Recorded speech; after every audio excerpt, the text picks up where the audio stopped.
Guys यहाँ हेर्नुहोस् आज घरदेखि मम्मीले सामानहरू पठाइदिनु भएको थियो। सासू मम्मी पापाले साग सब्जीहरू बारीको धेरै पठाइदिनु भएको थियो। म घरदेखि चाहिँ अब डाइरेक्ट बास आउँछ गलाघाटसम्म, अनि गलाघाटबाट चाहिँ हस्बेन्डजीको साथी एकजना थियो त्यतै रहेछ ड्युटी, सो ल्याइदिनु भयो उहाँदेखि। मलाई पनि थ्याङ्क यू, उहाँदेखि ल्याइदिनु भयो यसरी बोकेर। यहाँ फर्सीको मुन्टा केलाएर पठाइदिनु भएछ, यति मजाले होइन केलाइ कुली पारेर पठाइदिनु भएछ। पछि यहाँ चाहिँ छ के हो यो लसुन प्याजको पत्ताहरू पनि पठाइदिनु भएछ। अमिनी त प्याजको पत्ता, रहरी दाल पठाइदिनु भएछ दाल खानुलाई। यहाँ छ मकै, सुकेको मकै भुटेर खानु अरे। त्यसपछि यहाँनिर पठाइदिनु भएको छ यो मस्याम दाल खानुलाई। अबि तेजपत्ता पनि पठाइदिनु भएछ, घरकै तेजपत्ता हो, यो चाहिँ हाम्रो बारीकै हो। त्यसपछि यहाँ बोडीको मुठाई, बारीकै एकदम फ्रेस बोडी हो। जति नै बजारमा किनेर खाए पनि घरको जस्तो चाहिँ हुँदैन है, सागसब्जीहरू चाहिँ एकदम घरको। त्यसपछि यहाँ रहेछ अबि लुडे साग, कति मजा मजाको लुडेको साग पनि पठाइदिनु भएछ टिपेर।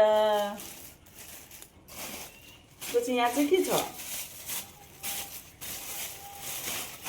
अब खर्सानी, यो चाहिँ भिन्दै टाइपको बोडी रहेछ।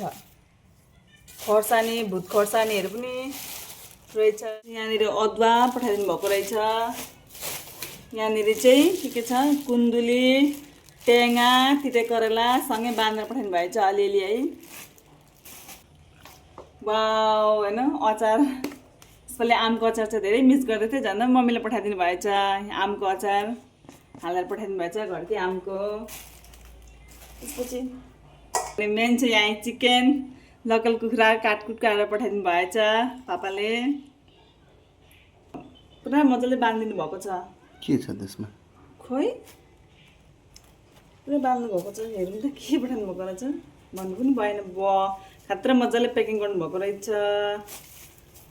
के हो सिसाको बोतल, त्यसैले मजाले प्याकिङ गर्नुभएको रहेछ।